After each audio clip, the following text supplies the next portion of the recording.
الحمد لله وكفى وسلام على عباد الذين اصطفى ما بعد.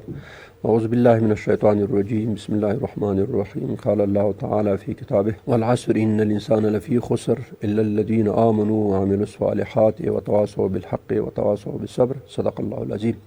ګرانو لیدونکو السلام علیکم ورحمۃ اللہ وبرکاتہ. موږ په تیرو درسونو کې د ایمان د ارکانو بحث شروع کړی او څلور ارکان موږ خلاص کړ: ایمان بالله، ایمان بالملائکه، ایمان بالکتب، ایمان بالرسل. نام خلاص کړل. پنځم رکن د ایمان بالله کې د ایمانیاتو کې هغه ایمان بالآخرت دی. دا پنځم رکن دی.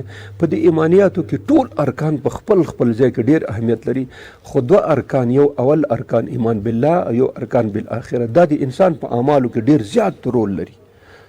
ځکه دا تصور آخرت چې کوم دی، فکر آخرت چې کوم دی، دا تر ټولو زیات محبت دی. دا د انسان د اصلاح لپاره دوه شیان ډیر مهم، یو فکر آخرت، یو خوف خدا.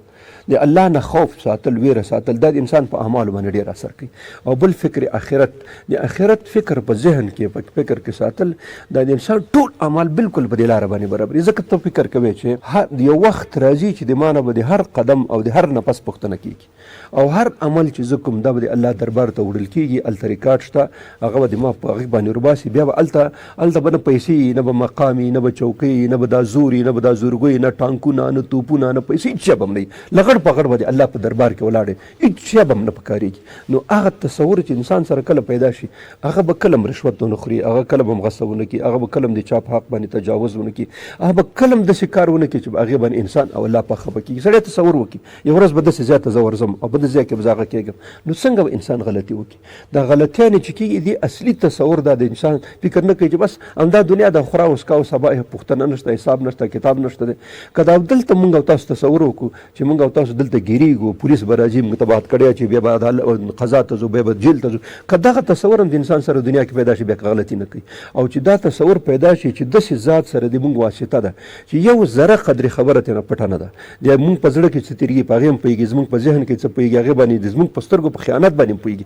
الله پاک فرمایي قرآن عظیم شان 55 سپاره کې هغه 55مه کې آیت چې یعلم خائنة الاعین وما تخفي الصدور. الله پاک وایي د سترګو په خیانت باندې پوهېږي، دا سترګې دې خوا دې خوا پوهېږي چې دا د څه دپاره اړوي، او ستا په سینه کې، په زړه کې، په فکر، په ذهن کې چې کومه خبره تېرېږي په هغې باندې الله پوهېږي، بل هېڅوک هم نه پوهېږي، الله پوهېږي. نو ځکه فکر آخرت تر ټولو ډېر مهمترین رکن دی چې مونږ تاسو دا ښه پوه شو په دې باندې چې داسې چا سره مونږ واسطه ده چې هغه نه تېښته شته، نه د هغه د باچې نه خارجېدلی شي، نه واسطه، نه بل شي، نه پیسې، هېڅ شی به در نه خوري.